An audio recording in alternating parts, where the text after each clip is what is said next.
Hello बेटा, क्या हालचाल आप सभी के। तो आज हम शुरुआत करने जा रहे हैं अपने नेक्स्ट चैप्टर की, जिसका नाम क्या है, बायोमोलिक्यूल। तो सबसे पहले बात करेंगे हम कि सर बायोमोलिक्यूल होता क्या है, बायो का मतलब क्या है, मॉलिक्यूल का मतलब क्या है। तो सिंपल सी एक बात अभी तक आपने पढ़ी होगी, इतने दिनों से आप बायोलॉजी पढ़ के आ रहे हो कि बायो का मतलब क्या होगा, लाइफ। अरे होगा या नहीं होगा। केमिस्ट्री के अंदर आपने पढ़ा होगा कि मॉलिक्यूल का मतलब क्या होता है। बोले सर मॉलिक्यूल का मतलब है कि ग्रुप ऑफ एटम्स। इतनी बात आएंगे यही समझ में। बोले सर ये बात समझ में आ गई। मतलब बायोमोलिक्यूल टर्म को अगर मैं ब्रेक करता हूं तो बायो का मतलब मेरा निकलता है लाइफ, और मॉलिक्यूल टर्म का मतलब क्या होगा, ग्रुप ऑफ एटम। अरे यस और नो। तो ऐसे ग्रुप ऑफ एटम, क्या बोला मैंने, ऐसे ग्रुप ऑफ एटम्स जो क्या बनाते हैं, मॉलिक्यूल। और उन मॉलिक्यूल के ग्रुप से क्या होती है, लाइफ प्रोड्यूस होती है। आई नहीं आई बात समझ में। मतलब बायो का मतलब किससे रिलेट करें हमने, लाइफ से। मॉलिक्यूल का मतलब क्या हुआ, ग्रुप ऑफ एटम। तो ऐसे ग्रुप ऑफ एटम, ऐसे मॉलिक्यूल जो क्या बनाएंगे, लाइफ। तो उन सभी मॉलिक्यूल्स को क्या बोलेंगे सर, बायोमोलिक्यूल। तो सर हमें बायोमोलिक्यूल का मतलब समझ में आ गया, इसका हमें बिल्कुल कोई भी डाउट नहीं है। पर आप मुझे एक बात बताओ कि बायोमोलिक्यूल जब आप पढ़ना स्टार्ट कर रहे हो, तो इससे पहले मैं आपको बता देता हूं कि इसके अंदर क्या क्या चीज जानेंगे। आपने अमीनो एसिड के बारे में सुना है, बोले सर सुना है। आपने प्रोटीन के बारे में सुना है, बोले सर सुना है। कार्बोहाइड्रेट के बारे में सुना है। तो इन सभी को हम सेपरेटली अलग अलग स्टडी करने वाले हैं इस चैप्टर के अंदर। इतनी बात क्लियर है। चलो फिर आगे चलते हैं। तो मेनली 6 एलिमेंट्स कौन कौन से, carbon, hydrogen, oxygen, nitrogen, sulphur and phosphorus. तो मैंने यहां पर कितने एलिमेंट्स लिखे हैं बेटा, 6 एलिमेंट। अरे यस और नो। आपने इतनी बड़ी पीरियोडिक टेबल पढ़ी है, बोले सर उसके अंदर तो बहुत सारे एलिमेंट है, 118 एलिमेंट है। आई नहीं आई बात समझ में। लेकिन आप मुझे बताओ, जो मैं बात कर रहा हूं बायोमोलिक्यूल की, तो अपन ने ऐसे मॉलिक्यूल की बात करी जो क्या बनाएंगे, लाइफ बनाएंगे। उन सभी मॉलिक्यूल्स को क्या बोलेंगे, बायोमोलिक्यूल। लेकिन मेनली 6 एटम्स, कौन कौन सा, carbon, hydrogen, nitrogen, oxygen, phosphorus और सल्फर। जो हमारी लाइफ होती है, जो हमारे बायोमोलिक्यूल्स होते हैं, उनका लगभग 98 से 99% पार्ट कौन बनाता है। बोले sir carbon, hydrogen, oxygen, nitrogen, sulphur, phosphorus. ये सर मेन कंस्टिट्यूएंट है, मेन पार्टिकल्स है जो क्या बनाएंगे, हमारे बायोमोलिक्यूल। इतनी बात क्लियर है सभी को। बोले सर ये बात समझ में आ गई। Only 3 type of macromolecule. अब देखो आगे जाके हम एक एक्सपेरिमेंट पढ़ेंगे। क्या पढ़ेंगे बेटा, एक्सपेरिमेंट। तो उस एक्सपेरिमेंट के अंदर हम जानेंगे कि यार ये माइक्रोमोलिक्यूल क्या होता है और मैक्रोमोलिक्यूल क्या होता है। अभी लग रहा होगा सर थोड़ी अलग अलग टर्म बता रहे हो, लेकिन इनके बारे में अभी हम जान लेंगे शुरुआती फेज में। तो आगे समझने में हमें क्या रहेगा बेटा, आसानी। इतनी बात क्लियर है। बोले सर इतनी बात क्लियर है। बायोमोलिक्यूल का मतलब ऐसे मॉलिक्यूल जो क्या बनाएंगे, लाइफ। उन सभी मॉलिक्यूल्स को क्या बोलेंगे बेटा, हम बायोमोलिक्यूल। अरे आई नहीं आई बात समझ में। तो मॉलिक्यूल्स क्या होता है, ग्रुप ऑफ एटम। आई नहीं आई बात समझ। बोले पर सर अगर बहुत सारे मॉलिक्यूल मिल जाएंगे तो अलग चीज बन जाएगी, नहीं बनेगी। जैसे मैं कह देता हूं, मैंने क्या करा, बहुत सारे अमीनो एसिड ले लिए। क्या ले लिए बेटा, बहुत सारे अमीनो एसिड। तो आपने एक बात सुनी होगी कि सर अमीनो एसिड मिलके क्या बनाते हैं, फर्दर प्रोटीन बनाते हैं। क्या बनाते हैं बेटा, प्रोटीन। तो मुझे बताओ, क्या छोटे छोटे मॉलिक्यूल ने मिलके एक बड़ा मॉलिक्यूल बनाया, नहीं बनाया। बोले सर ये बात समझ में आ गई। तो ऐसे बहुत सारे बेटा बड़े बड़े मॉलिक्यूल्स होते हैं हमारी बॉडी के अंदर, जो हमारे अंदर क्या जनरेट करेंगे, क्या प्रोड्यूस करेंगे, वो बेटा हमारी बॉडी के अंदर बनाते हैं लाइफ। क्या बनाते हैं, लाइफ। तो बोले सर ये टर्म का मतलब क्लियर हो गया, बायोमोलिक्यूल क्या होता है। ठीक है, फिर बात करते हैं। आपने एक चीज और सुनी होगी, कभी आपने लोअर क्लासेस के अंदर पढ़ा होगा फर्टिलाइजर और मैन्योर के बारे में। अरे सुना है, नहीं सुना। आपने सुना होगा कि यार ये जो मैन्योर होते हैं ना, ये कैसे सब्सटेंस होते हैं, ऑर्गेनिक सब्सटेंस। और फर्टिलाइजर कैसे सब्सटेंस होते हैं, इनऑर्गेनिक सब्सटेंस। बोले सर ऑर्गेनिक सब्सटेंस इसीलिए बोलते थे क्योंकि वो किससे मिलते हैं हमको, किसी लिविंग बीइंग से। इतनी बात क्लियर है। तो इसका मतलब क्या, मैं आपसे एक बात कह सकता हूं कि जो भी इंसान है, कोई भी एनिमल है, वो सभी मेनली किससे बने होते हैं, ऑर्गेनिक कंपाउंड से। किससे मिलके बने होते हैं बेटा, ऑर्गेनिक कंपाउंड। तो इसका मतलब कह सकता हूं क्या, ह्यूमंस ऑर्गेनिक कंपाउंड्स का ये कलेक्शन है। इतनी बात क्लियर है। बोले सर आप ये बात कह सकते हो। और ऑर्गेनिक कंपाउंड का मतलब क्या होता है, बोले सर ऑर्गेनिक कंपाउंड का मतलब सिंपल सा होगा कार्बन एंड हाइड्रोजन का बॉन्ड। किस किस का बॉन्ड होगा बेटा? कार्बन और हाइड्रोजन का बॉन्ड। जिस भी मॉलिक्यूल के अंदर अगर आपको डायरेक्टली कार्बन हाइड्रोजन से जुड़ा मिल जाए तो वो कंपाउंड कौन सा होगा बेटा? Organic compound. कौन सा कंपाउंड होगा? Organic compound. तो मुझे बताओ कार्बन के बारे में पता होना जरूरी नहीं होना जरूरी? बोले सर पूरी बॉडी किससे मिलके बनी है? ऑर्गेनिक कंपाउंड से। और ऑर्गेनिक कंपाउंड का मतलब क्या है? कार्बन और हाइड्रोजन का बॉन्ड। तो कार्बन के बारे में हमें क्या होनी चाहिए बेटा? जानकारी। तो क्या बोल रहे हैं हम? किसकी स्टडी करेंगे इस चैप्टर के अंदर? इस चैप्टर के अंदर स्टडी करेंगे कार्बन कंपाउंड्स की। किसकी बेटा? कार्बन कंपाउंड की। लेकिन मुझे आप एक चीज बताओ, जब मैं कार्बन से मिलाकर कोई भी कंपाउंड बनाता हूं, जैसे मैंने लिख दिया एक कार्बन, तो आपको पता होगा ना कि कार्बन को अगर अपना ऑक्टेट कंप्लीट करना है, बोले सर इसको आउटर शेल में 8 इलेक्ट्रॉन चाहिए होते हैं स्टेबल होने के लिए। इतनी बात क्लियर है? तो बोले सर ये हाइड्रोजन से बॉन्ड बनाता है। किससे बॉन्ड बनाता है बेटा? हाइड्रोजन से। तो इस चैप्टर के अंदर हम क्या पढ़ने वाले हैं? बायोमोलिक्यूल के बारे में। और बायोमोलिक्यूल किससे बने होते हैं? बोले सर ये ऑर्गेनिक कंपाउंड से बने होते हैं और मेनली कंस्टिट्यूएंट होते हैं इसके अंदर carbon, hydrogen, nitrogen, oxygen, phosphorus, sulphur. अरे इतनी बात क्लियर है नहीं है? बोले लेकिन सर ये कार्बन तो मेरा हर मॉलिक्यूल के अंदर कॉमन होगा, जो भी बायोमोलिक्यूल होगा वो कैसा होगा? ऑर्गेनिक। इतनी बात क्लियर है? तो बोले सभी मॉलिक्यूल्स के अंदर क्या आएगा सर? कार्बन। क्या आएगा? कार्बन। पर मुझे बताओ क्या कार्बन अपना ऑक्टेट कंप्लीट करने के लिए जब उसको कोई नहीं मिलता तो हाइड्रोजन के पास जाता नहीं जाता? बोले सर वो हाइड्रोजन के पास चला जाता है और बॉन्ड बना लेता है। अरे इतनी बात क्लियर है? तो मैंने क्या लिखा है यहाँ पर? वैलेंसी सेटिस्फेक्शन के लिए क्या बोल रहा हूं? वैलेंसी सेटिस्फेक्शन, वैलेंसी सेटिस्फाई करने के लिए हाइड्रोजन किसके साथ जुड़ जाएगा? कार्बन के साथ। इतनी बात क्लियर है? बोले सर इतनी बात क्लियर है तो सब फिर से देखो एक बार मैंने क्या बोला? बायोमोलिक्यूल क्या होते हैं? बोले सर ऐसे मॉलिक्यूल जो क्या बनाएंगे? लाइफ। उन सभी मॉलिक्यूल को क्या बोलेंगे हम? बायोमोलिक्यूल। और बायोमोलिक्यूल कैसे कंपाउंड होते हैं? बोले सर ऑर्गेनिक कंपाउंड होंगे। ऑर्गेनिक कंपाउंड के अंदर कौन कौन सा बॉन्ड होगा? बोले सर कार्बन हाइड्रोजन का बॉन्ड होगा। तो इसका मतलब कार्बन और हाइड्रोजन के बारे में हमें कंप्लीटली जानकारी होनी चाहिए, तभी तो जाके हम बायोमोलिक्यूल्स का स्ट्रक्चर बना पाएंगे, नहीं बना पाएंगे? बोले सर इतनी बात क्लियर है? इतना फंडा क्लियर? लेकिन आपने अभी एक चीज और बताई थी कि सर 6 एटम्स होते हैं, 6 एलिमेंट्स होते हैं जो मेनली बायोमोलिक्यूल का 98 से 99% पार्ट कवर करते हैं। अरे ये सुनो, हमारी बॉडी लगभग 98 से 99% किससे मिलकर बनी होती है? Carbon, hydrogen, nitrogen, oxygen, sulphur और फास्फोरस। इसकी ये क्लियर है? डाउट है इसके अंदर? बोले सर क्लियर है। इसकी सिंपल सी ट्रिक याद रख लो, कौन एसपी। इसकी ट्रिक क्या हो गई बेटा? कौन एसपी। इतना फंडा क्लियर है? बोले सर इतना फंडा क्लियर है, ठीक है। अब ध्यान रखना, अब मैं क्या करता हूं, मैंने भैया बायोमोलिक्यूल बना दिए। क्या बना दिया बेटा? बायोमोलिक्यूल, मतलब बड़े बड़े मॉलिक्यूल बना दिए। पर मैं अगर उन मॉलिक्यूल्स का ग्रुप बना देता हूं, क्या बना देता हूं बेटा? उन मॉलिक्यूल्स का ग्रुप। जैसे कि मैं बात करता हूं, मैंने क्या ले लिया? एक अमीनो एसिड। क्या लिया? Amino acid. फिर मैंने उसके साथ क्या जोड़ दिया? दूसरा अमीनो एसिड। तो मैंने ऐसे कर करके क्या बना दी? अमीनो एसिड की चेन। तो एंड रिजल्ट क्या होगा जब मैं बहुत सारे अमीनो एसिड को एक साथ जोड़ दूंगा? बोले सर इससे फॉर्मेशन होगा किसका? प्रोटीन का। मतलब क्या बन जाएगा बेटा मेरा? प्रोटीन। इतनी बात क्लियर है? बोले सर ये बात क्लियर है, इसके अंदर किसी भी तरीके का डाउट नहीं है। तो देखो सिंपल सा क्या करते हैं, जितने भी हम बायोमोलिक्यूल है उनको दो कैटेगरी के अंदर डिवाइड कर देते हैं। कितनी कैटेगरी के अंदर? दो कैटेगरी के अंदर। एक कैटेगरी के अंदर तो सिंपल मॉलिक्यूल आते हैं। कौन से मॉलिक्यूल बेटा? सिंपल। एक के अंदर बहुत सारे कॉम्प्लेक्स मॉलिक्यूल आते हैं जो किससे मिलके बने होंगे? सिंपल मॉलिक्यूल से। इतना फंडा क्लियर है नहीं क्लियर? बोले सर यहाँ पर अमीनो एसिड था तो ऐसे बहुत सारे अमीनो एसिड की चेन बन गई और मिलके क्या बना दिया उन्होंने? प्रोटीन। तो इसका मतलब प्रोटीन का वेट ज्यादा होगा, अमीनो एसिड का वेट ज्यादा होगा? बोले सर प्रोटीन का वेट ज्यादा होगा क्योंकि प्रोटीन के अंदर तो बहुत सारे अमीनो एसिड है। यस और नो?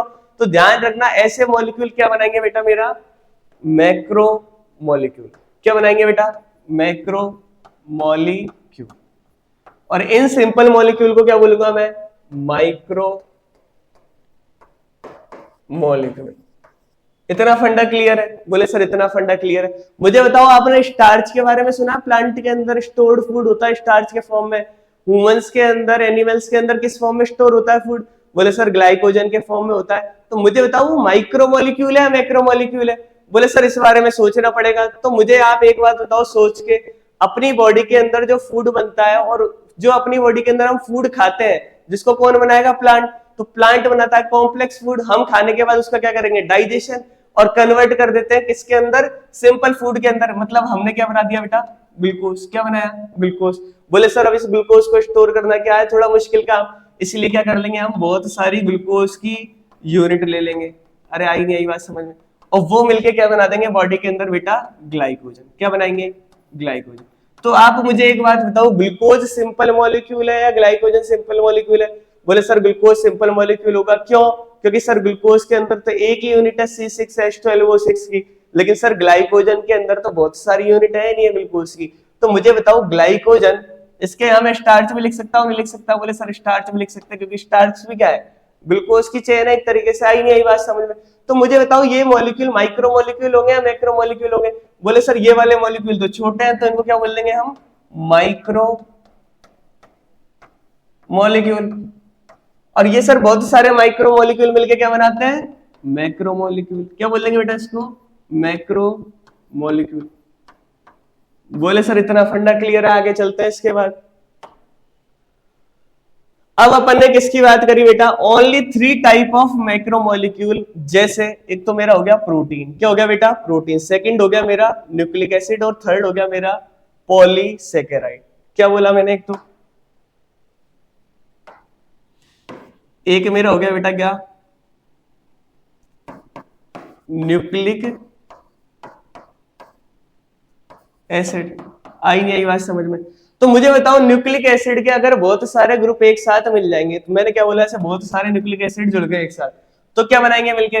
बोले सर बहुत सारे न्यूक्लिक एसिड मिलके बनाएंगे न्यूक्लियोटाइड।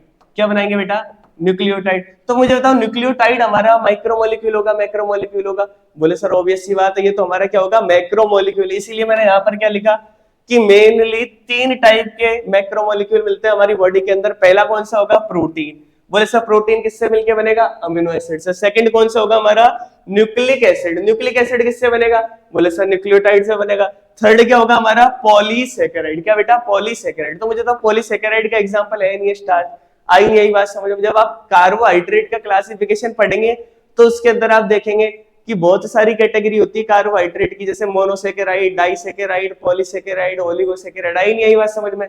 तो इसका मतलब पॉलीसेकेराइड क्या है, बोले सर बहुत सारे मोनोसेकेराइड के मोनोमर होंगे बहुत सारे, मतलब बहुत सारे मोनोसेकेराइड जुड़ जाएंगे एक के साथ एक। जैसे अभी क्या बताया मैंने, ग्लूकोज की बहुत सारी यूनिट जुड़ी नहीं जुड़ी एक के साथ, और क्या बना दिया उन्होंने, स्टार्च। क्या बनाया बेटा, स्टार्च। तो मुझे बताओ क्या सारे पॉलीसेकेराइड माइक्रोमोलिक्यूल होंगे मैक्रोमोलिक्यूल होंगे? बोले सर ऑब्वियस सी बात है, ये बहुत सारे मोनोसेकेराइड से मिलके बने होंगे, इसलिए क्या बोलते हैं इनको हम, पॉलीसेकेराइड। तो इसका मतलब इसके अंदर बहुत सारे मोनोसेकेराइड, और मोनोसेकेराइड क्या हो गए हमारे, क्या हो गया बेटा, माइक्रोमोलिक्यूल। तो इसका मतलब क्या मैं आपसे कह सकता हूं, पॉलीसेकेराइड मैक्रोमोलिक्यूल होंगे। क्या होंगे बेटा, पॉलीसेकेराइड मैक्रोमोलिक्यूल। चलो आगे चलते हैं इसके बाद। अब देखो यहां पर एक एक्सेप्शन आ जाता है। क्या आ जाता है बेटा, एक्सेप्शन। उसका नाम क्या है, लिपिड। क्या है बेटा, लिपिड। अब ध्यान रखना जो हमारा लिपिड होता है, कौन होता है बेटा, लिपिड। ये असल में होता है हमारा माइक्रो मॉलिक्यूल। क्या होता है बेटा, माइक्रोमोलिक्यूल। पर बोले सर अभी तो आपने इसको मैक्रोमोलिक्यूल की कैटेगरी में डाल दिया, ऐसा क्यों किया सर आपने? ध्यान रखना लिपिड, मुझे बताओ क्या वाटर के अंदर सोलेबल होता है क्या? बोले सर ये बात तो हमने पढ़ी है, लिपिड वाटर के अंदर सोलेबल नहीं होता। मुझे बताओ क्या जो वीक एसिड होते हैं उनके अंदर लिपिड सोलेबल होगा नहीं होगा? बोले सर उनके अंदर भी लिपिड सोलेबल नहीं होता। इसीलिए क्या होगा बेटा, लिपिड हमारा होता है मैक्रोमोलिक्यूल।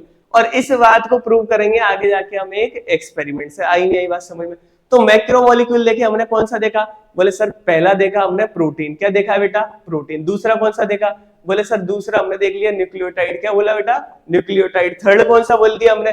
बोले सर थर्ड होगा हमारा पॉलीसेकेराइड। क्या होगा बेटा, पॉलीसेकेराइड। इतना फंडा क्लियर है? बोले सर इतना फंडा क्लियर है, आगे चलते हैं। चलो बेटा आगे चलते हैं। अब अपन क्या करते हैं भाई साहब, एक साइंटिस्ट आते हैं अपने, उनका नाम क्या है, राव साहब। गाना आता है ना, राव साहब राव साहब, वही राव साहब। कौन है बेटा ये, राव साहब। इनका नाम क्या है, CNR राव साहब। तो इन्होंने क्या करा भाई साहब, इन्होंने अपनी अर्थ की जो क्रस्ट है ना, उसके अंदर से कुछ सैंपल ले लिया। किसका सैंपल ले लिया, अर्थ क्रस्ट के अंदर से, सॉइल का।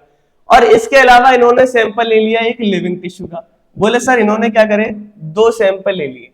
पहला किसका लिया, अर्थ क्रस्ट का।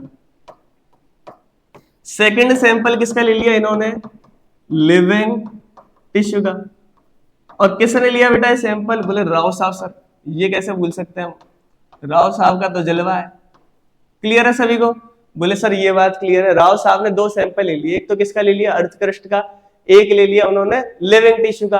अब मुझे बताओ ये सैंपल उन्होंने लेके क्या किया होगा। बोले सर ऑब्वियस सी बात है, उन्होंने देखा होगा कि यार इस सैंपल के अंदर कितना परसेंटेज ऑफ हाइड्रोजन है, कितना परसेंटेज ऑफ नाइट्रोजन है। इसीलिए हमने क्या बोला कि इन्होंने किसको एनालिसिस करा बेटा, एलिमेंट्स को। किसका एनालिसिस करा है, एलिमेंट्स का। तो जब इन्होंने सैंपल लिए तो उन सैंपल्स को लैब्स में टेस्ट करा, और लैब्स में टेस्ट करने के बाद उनको एक चीज समझ में आ गई कि कौन सा एलिमेंट तो लिविंग ऑर्गेनिज्म के अंदर ज्यादा होगा, कौन सा एलिमेंट अर्थ क्रस्ट के अंदर ज्यादा होगा। और उन्होंने एक चीज और नोटिस करी कि ऐसा जरूरी नहीं है कि कोई एलिमेंट अगर अर्थ क्रस्ट के अंदर ज्यादा होगा तो वो एलिमेंट लिविंग ऑर्गेनिज्म के अंदर ज्यादा होगा, ऐसा होना बिल्कुल भी जरूरी नहीं है।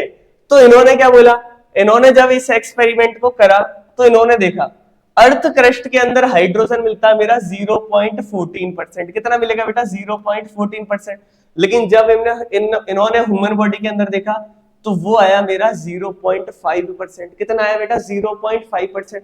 तो मुझे एक बात बताओ, हाइड्रोजन का परसेंटेज लिविंग ऑर्गेनिज्म के अंदर ज्यादा, अर्थ क्रस्ट के अंदर ज्यादा। बोले सर लिविंग ऑर्गेनिज्म के अंदर ज्यादा अर्थ क्रस्ट से। तो बोले सर ऐसा होना बिल्कुल जरूरी नहीं है कि जो एलिमेंट अर्थ क्रस्ट के अंदर ज्यादा मिलेगा वो ही किसी लिविंग ऑर्गेनिज्म के अंदर क्या होगा बेटा, ज्यादा। अब बात करते हैं किसकी, कार्बन की। किसकी बात करी नेक्स्ट हमने, कार्बन।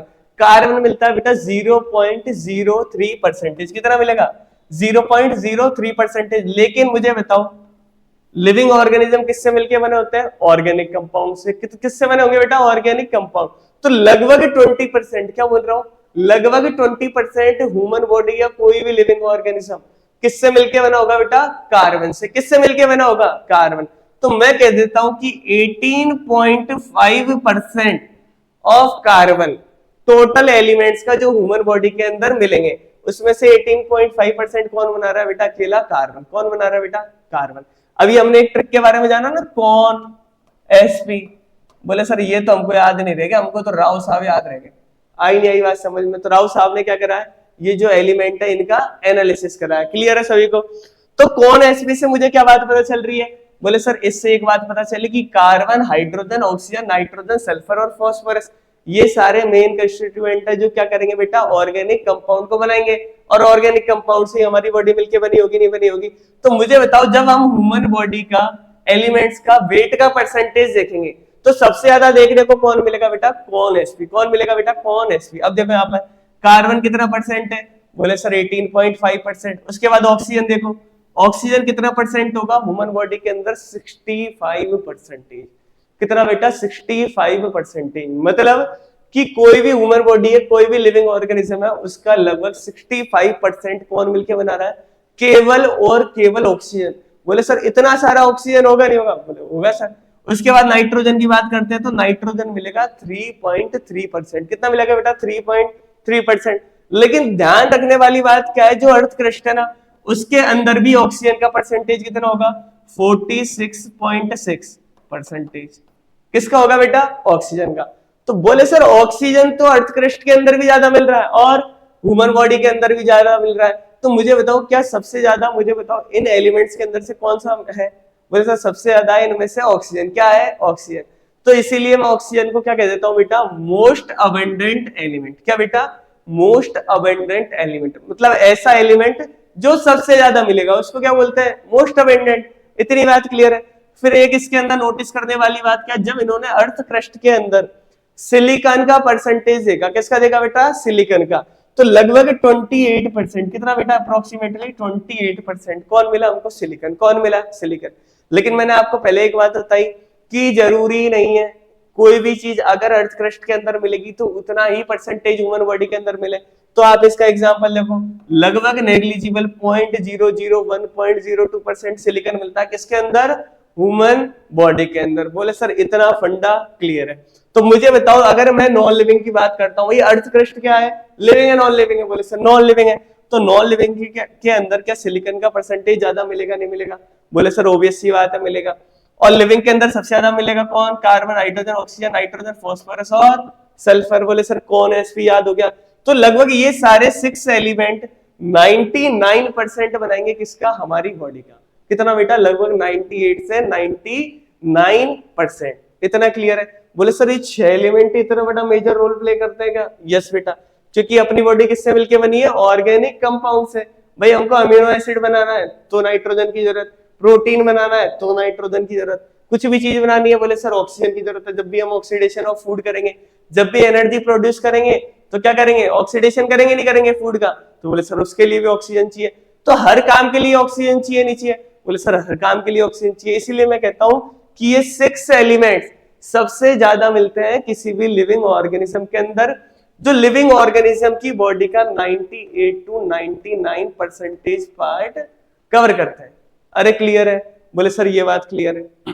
अब ये सारे जितनी टेबल के अंदर जितने भी एलिमेंट के परसेंटेज लिख रखे हैं याद कर लेना, क्योंकि ये डायरेक्टली नीट के अंदर आ सकते हैं, ठीक है। अब देखो मुझे बताओ, क्या लिविंग और नॉन लिविंग के अंदर, क्या बोला मैंने पहले भी कि लिविंग और नॉन लिविंग के अंदर सबसे ज्यादा ऑक्सीजन मिलता है, नहीं मिलता? बोले सर सबसे ज्यादा परसेंटेज किसका है, ऑक्सीजन का। चाहे मैं लिविंग की बात करूं, चाहे मैं अर्थ क्रस्ट की बात करूं, चाहे मैं लिविंग की बात कर लूं, नॉन लिविंग की बात करूंगा तो भी ऑक्सीजन ज्यादा होगा, लिविंग की बात करूंगा तो भी ऑक्सीजन ज्यादा होगा। इसलिए ऑक्सीजन को क्या बोलते हैं बेटा, मोस्ट अबेंडेंट एलिमेंट। क्या बोलेंगे बेटा, मोस्ट अबेंडेंट एलिमेंट। आई नहीं आई बात समझ में? चलो आगे चलते हैं। फिर अपन ने अभी तक क्या करा बेटा, एलिमेंट का एनालिसिस। अब किसका एनालिसिस करते हैं हम, केमिकल एनालिसिस। किसका केमिकल एनालिसिस कर रहे हैं, बोले सर चैप्टर का नाम बायोमोलिक्यूल है, तो बायोमोलिक्यूल्स का क्या कर रहे हैं बेटा हम, केमिकल एनालिसिस। किसका एनालिसिस कर रहे हैं, केमिकल एनालिसिस ऑफ बायोमोलिक्यूल। तो मुझे बताओ आप, क्या आपको एसिटिक एसिड का केमिकल कंपोजिशन पता है, बोले सर पता है, CH3COOH। किसका केमिकल कंपोजिशन होगा बेटा, ये एसिटिक एसिड का। किसका होगा, एसिटिक एसिड का। तो मुझे बताओ क्या इसके अंदर एक कार्बन 3 हाइड्रोजन से जुड़ा हुआ है, नहीं जुड़ा हुआ? बोले सर एक कार्बन 3 हाइड्रोजन से जुड़ा हुआ है। और इस तरीके से स्ट्रक्चर किसका देखने को मिलेगा हमको, एसिटिक एसिड का। किसका मिलेगा बेटा, एसिटिक एसिड का। मतलब इस कार्बन के 4 बॉन्ड कंप्लीट हो गए, इस कार्बन के 4 बॉन्ड कंप्लीट हो गए।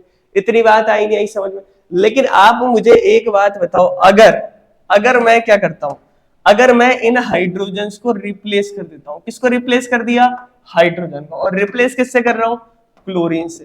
किससे रिप्लेस कर रहा हूं बेटा इनको, क्लोरीन से। मतलब हाइड्रोजन की जगह चलकर कौन आ गया मेरा, क्लोरीन। तो क्या मेरा स्ट्रक्चर अब ऐसा बनेगा, नहीं बनेगा? बोले सर इस तरीके से स्ट्रक्चर बन जाएगा।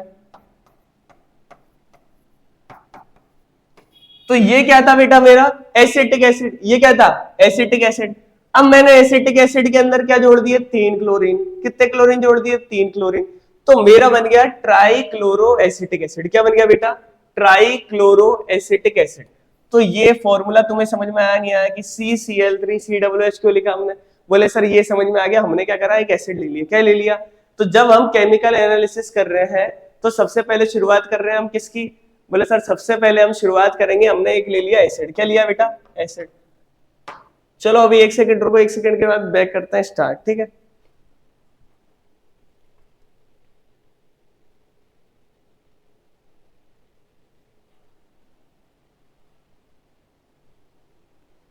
चलो बेटा आ जाओ, फिर से थोड़ा सा टेक्निकल ग्लिच आ गया था, है ना, तो उसको सही करने लग गए थे। तो अभी अपन क्या बात कर रहे थे, केमिकल एनालिसिस। किसका बेटा, बायोमोलिक्यूल का। तो बोले सर हमने एक एसिड ले लिया जिसका नाम क्या होगा, ट्राइक्लोरो एसिटिक एसिड। फिर हमने क्या करा बेटा, एक तो हमने ले ली क्या, लीफ। क्या ले ली बेटा, लीफ। और एक हमने क्या ले लिया, टिश्यू का पीस। किसका पीस ले लिया, टिश्यू का। बोले सर सैंपल ले लिया, और एक हमने लीफ का सैंपल ले लिया। अब दोनों सैंपल के साथ हमने क्या करा, दोनों सैंपल को डाल दिया किसके अंदर, ट्राइक्लोरो एसिटिक एसिड के अंदर। बोले सर आपने टिश्यू को एसिड के अंदर डाल दिया और लीफ को एसिड के अंदर डाल दिया। इतनी बात क्लियर है। और आपने क्या करा सर, उनका एकदम है ना ऐसा तोड़ ताड़ के और पेस्ट बना दिया। क्या बना दिया बेटा, पेस्ट। तो थिक पेस्ट बन गया मेरा। किस किस का, एक तो टिश्यू का बन गया, या फिर मैं कह सकता हूं किसी लीफ का। दोनों में से कुछ भी ले लूं, कोई दिक्कत है? बोले सर कोई दिक्कत नहीं है, दोनों क्या है, लिविंग ऑर्गेनिज्म। अगर मुझे लीफ का केमिकल एनालिसिस करना होगा तो मैं लीफ ले लूंगा। अगर मुझे किसी एनिमल का एनालिसिस करना होगा तो मैं क्या कर लूंगा बेटा, अभी कोई भी एनिमल होगा उसका टिश्यू ले लूंगा। तो उसके अंदर मैं क्या देखूंगा कि जैसे ही मैंने उसको पीटा, एक दूसरे के साथ कूटा, तो किसके साथ मिक्स हो गया वो, ट्राइक्लोरो एसिटिक एसिड के साथ। और बोले सर उसका हमने है ना एक बीकर के अंदर थिक पेस्ट बना लिया। कैसा पेस्ट बना लिया, चटनी होती है ना, बोले सर चटनी, ऐसे चटनी बना ली गाढ़ी गाढ़ी। आई नहीं आई बात समझ में? बोले सर ये बात समझ में आ गई। फिर हमने क्या करा, एक कंटेनर ले लिया। क्या लिया बेटा, एक कंटेनर। और कंटेनर के ऊपर क्या ढक दिया बेटा, एक कॉटन का क्लोथ। किसका क्लोथ ढक दिया बेटा, एक कॉटन का कपड़ा लिया मैंने और मैंने इस कंटेनर के ऊपर उसको ढक दिया। इतनी बात क्लियर है? बोले सर इतनी बात क्लियर है। इस कॉटन के क्लोथ को मैं चीज क्लोथ भी बोल सकता हूँ। क्या बोल सकता है बेटा, चीज क्लोथ। तो जैसे ही मैं मेरे थिक पेस्ट को इस कॉटन के क्लोथ पे डालूंगा, तो मुझे आप एक बात बताओ कि अगर आप कोई कपड़े के ऊपर चटनी डालते हो, नीचे आप कंटेनर लगा देते हो, तो चटनी के अंदर से जो भी लिक्विड पार्ट है, बोले सर क्या पढ़ा रहे हो, चटनी आ जाएगा समझ, 2 मिनट रुको। तो चटनी के अंदर से जो भी लिक्विड पार्ट है वो सारा उस कंटेनर के नीचे चला जाएगा, नहीं जाएगा?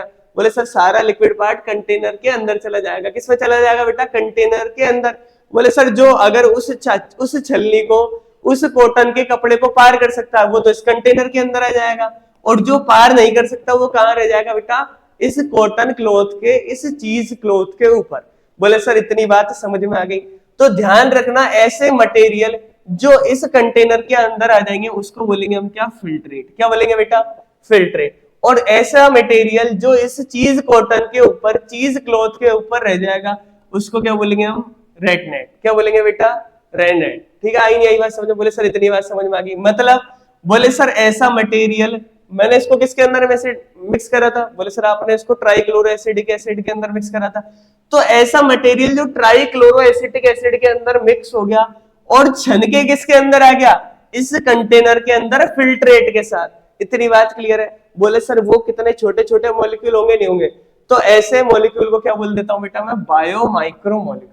अभी हमने बात करी थी, नहीं करी थी, माइक्रो मॉलिक्यूल। तो मुझे बताओ माइक्रो मॉलिक्यूल का साइज छोटा होगा या मैक्रो मॉलिक्यूल का साइज छोटा होगा?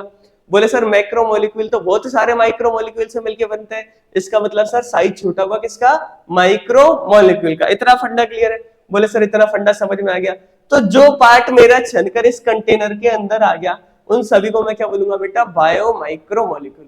पर मुझे बताओ कुछ पार्ट क्या इस कॉटन क्लॉथ के ऊपर रह गया होगा, नहीं रह गया होगा? बोले सर ऑब्वियस सी बात है, कुछ पार्ट तो इस कॉटन क्लॉथ के ऊपर रह गया होगा। तो मुझे बताओ क्या वो वाला पार्ट एसिड के अंदर सोलेबल है, इनसोलेबल है? बोले सर वो पार्ट एसिड के अंदर क्या होगा, इनसोलेबल। अगर बोले सर ये ऊपर वाला पार्ट अगर एसिड के अंदर सोलेबल होता तो छनकर नीचे आता, नहीं आता कंटेनर के अंदर? बोले सर छन के नीचे आ जाना चाहिए था, लेकिन ऐसा हुआ है? बोले सर ऐसा नहीं हुआ। इसका मतलब जो मेरा पार्ट ऊपर रह गया वो कैसा है बेटा, एसिड इनसोलेबल। कैसा है बेटा, एसिड इनसोलेबल। और जो मेरा फिल्ट्रेट के अंदर आ गया वो एसिड सोलेबल, इनसोलेबल। बोले सर वो तो फिल्ट्रेट के साथ चला गया, इसका मतलब एसिड के साथ मिक्स हो गया, उसके अंदर चला गया, किसके अंदर, कंटेनर के अंदर। तो बोले सर वो तो एसिड के अंदर सोलेबल होगा। इतनी बात क्लियर है? बोले सर इतनी बात समझ में आ गई। तो मुझे बताओ कि मॉलिक्यूल का साइज, अगर मैं बात करता हूं मॉलिक्यूल के साइज की, मॉलिक्यूल के वेट की, तो किसका ज्यादा होगा, माइक्रो मॉलिक्यूल का होगा, मैक्रो मॉलिक्यूल का होगा? बोले सर माइक्रो मॉलिक्यूल ही तो मिलके मैक्रो मॉलिक्यूल बनाते हैं, तो साइज ज्यादा किसका होगा, मैक्रो मॉलिक्यूल का। वेट ज्यादा किसका होगा, मैक्रो मॉलिक्यूल का। तो ध्यान रखना लगभग 1000 डाल्टन से ज्यादा, कितना, 1000 डाल्टन से ज्यादा मॉलिक्यूलर वेट होगा जिन मॉलिक्यूल्स का जो अभी तक छनकर इस कंटेनर के अंदर नहीं आए हैं फिल्ट्रेट के साथ। इतनी बात क्लियर है? बोले इतनी बात समझ में आ गई सर। और जो मॉलिक्यूल इस कॉटन क्लॉथ के साथ छनकर नीचे आ गए इस कंटेनर के अंदर, उन सभी का साइज होगा बेटा मेरा लगभग 8 to 800 डाल्टन। बोले सर मोटी मोटी बात ये है कि 100 डाल्टन से साइज तो किसका छोटा होगा, माइक्रो मॉलिक्यूल का। और जो मॉलिक्यूल्स 100 मतलब 800 डाल्टन से भी ज्यादा है, मतलब 1000 डाल्टन से भी ज्यादा है, उन सभी को क्या बोलेंगे बेटा हम, मैक्रो मॉलिक्यूल। क्या बोलेंगे बेटा, मैक्रो मॉलिक्यूल। अब ध्यान रखना कहीं तो एनसीईआरटी में लिख रखा है कि मैक्रो मॉलिक्यूल का साइज 10,000 डाल्टन होता, कितना, 10,000 डाल्टन। तो मुझे बताओ 10,000 डाल्टन इस 1000 डाल्टन से ज्यादा है क्या? मैं बोले सर ज्यादा है। तो इसका मतलब क्या हुआ कि 1000 डाल्टन से जितना भी ज्यादा वेट होगा अगर किसी मॉलिक्यूल का, तो उन सभी मॉलिक्यूल को किस कैटेगरी के अंदर रखेंगे, माइक्रो मॉलिक्यूल या मैक्रो मॉलिक्यूल? बोले सर उन सभी मॉलिक्यूल को हम रखेंगे मैक्रो मॉलिक्यूल की कैटेगरी में, और जिनका वजन कम होगा 1000 डाल्टन से उनको रखेंगे हम माइक्रो मॉलिक्यूल की कैटेगरी में। बोले सर इतनी बात समझ में आ गई, ये फंडा क्लियर है? तो जब अपन ने माइक्रो मॉलिक्यूल का एनालिसिस करा तो मुझे क्या मिला बेटा, मुझे उसके अंदर मिला देखने को potassium, calcium, magnesium sulphate, phosphate, sodium chloride, calcium carbonate, ऐसे बहुत सारे इनऑर्गेनिक सब्सटेंस मिले। क्या मिले बेटा, इनऑर्गेनिक सब्सटेंस। अब मुझे बताओ मैंने इनको इनऑर्गेनिक सब्सटेंस क्यों बोला? मैंने आपको पहले एक बात बताई, ऑर्गेनिक सब्सटेंस क्या होंगे, जिनके अंदर कार्बन हाइड्रोजन बॉन्ड होगा नहीं होगा। बोले सर आगे बात समझ। मुझे बताओ क्या पोटेशियम के अंदर कोई कार्बन हाइड्रोजन बॉन्ड है? बोले सर नहीं है। इसका मतलब कैसा मटेरियल है? इनऑर्गेनिक। कैसा बेटा? इनऑर्गेनिक। और ये चार्ज फॉर्म में इसलिए क्या बोल देता हूं मैं इनको? Inorganic ions. क्या बोल दूंगा बेटा? Inorganic ion. तो potassium ion, calcium ion, magnesium ion, sulphate ion, ion यही बात समझ में। ऐसे बहुत सारे आएंगे आयन मिलेंगे किसके अंदर? जो मेरा फिल्ट्रेट है जो छन के आ गया किसके अंदर? कंटेनर के अंदर। और किसके साथ मिक्स हुआ था ये? बोले सर ट्राइक्लोरो एसिटिक एसिड के साथ। ये नीट में आया हुआ, ध्यान रखना इसका, ठीक है। अब मैं बात करता हूं किसकी? बोले सर इनसोलेबल पूल की, इनसोलेबल मटेरियल की, जो छना नहीं है अभी भी ऊपर ही रह गया। तो उनके अंदर कौन कौन होंगे? बोले सर उनके अंदर होंगे मैक्रो मॉलिक्यूल। बोले सर ये बात तो समझ में आ गई कि मैक्रो मॉलिक्यूल होंगे, वो छनेंगे नहीं, नीचे नहीं आएंगे कंटेनर के अंदर। तो सर आपने अभी प्रीवियस टाइम हमको 3 मैक्रो मॉलिक्यूल बताए थे। पहला कौन सा बताया? प्रोटीन। कौन सा बताया बेटा? प्रोटीन। सेकंड कौन सा बताया अपन ने? Nucleic acid. क्या बताया था बेटा? Nucleic acid. थर्ड कौन सा बताया हमने? पॉलीसेकेराइड। क्या बताया था बेटा? पॉलीसेकेराइड। इतना फंडा क्लियर है नहीं है? बोले सर इतना फंडा क्लियर है। ये तीनों मॉलिक्यूल कैसे होंगे? Macro molecule. तो जब मैं जो मेरा बिना छना मटेरियल होगा, मतलब एसिड इनसॉल्युबल मटेरियल होगा, उसके अंदर देखूंगा तो मुझे एक तो प्रोटीन देखने को मिलेगा, एक पॉलीसेकेराइड देखने को मिलेंगे और एक न्यूक्लिक एसिड देखने को मिलेगा। इतनी बात क्लियर है? बोले सर इतनी बात समझ में आ गई। चलो एक बार मुझे बता दो प्रोटीन किससे मिलके बने होते हैं? बोले सर अभी बताया प्रोटीन मिलके बने होंगे अमीनो एसिड से। किससे मिलके बने होंगे बेटा? अमीनो एसिड से। चलो फिर, लेकिन मैंने आपको वहां एक एक्सेप्शन बताया भाई साहब कि एक जादूगर है अपना, उसका नाम क्या है? लिपिड। अब वो जादू कर देता है। क्या कर देता है बेटा? जादू। वो क्या कर लेता है बेटा? बड़े बड़े लोगों के साथ रहने लग जाता है। किनके साथ रहने लग जाता है? बड़े बड़े लोग। तो बड़े लोग कौन है?